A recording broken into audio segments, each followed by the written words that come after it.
మన పట్టణం త్వరలో కార్పొరేషన్ అవుతుందా, లేదా మున్సిపాలిటీ నుంచి కార్పొరేషన్ గా మారితే ప్రజలకు నిజంగా ఏం ఉపయోగం ఉంటుంది? ఈ వీడియోలో చూద్దాం. 1. లాభాలు. 2. నష్టాలు. 3. నిజాలు అపోహలు. అన్నీ సింపుల్ గా చెప్పబోతున్నాను. వీడియో చివరి వరకు చూడండి. కార్పొరేషన్ అంటే ఏమిటి? మున్సిపాలిటీ అనేది చిన్న పట్టణాల పాలన కోసం.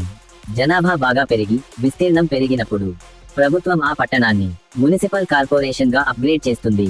దానితో మేయర్, డిప్యూటీ మేయర్, స్టాండింగ్ కమిటీలతో బలమైన పాలన వ్యవస్థ ఏర్పడుతుంది. కార్పొరేషన్ కు ఎక్కువ నిధులు ఎలా వస్తాయి? కార్పొరేషన్ హోదా వస్తే కేంద్ర, రాష్ట్ర ప్రభుత్వాల నుంచి ఎక్కువ గ్రాంట్లు వస్తాయి.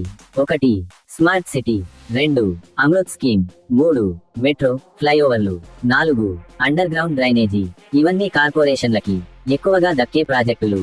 కార్పొరేషన్ గా మారితే మౌలిక సదుపాయాల్లో ఎటువంటి మార్పులు ఉంటాయి? ప్రజలు ముందుగా గమనించే మార్పులు ఇవే. 1. తాగునీరు సరఫరా మెరుగుదల.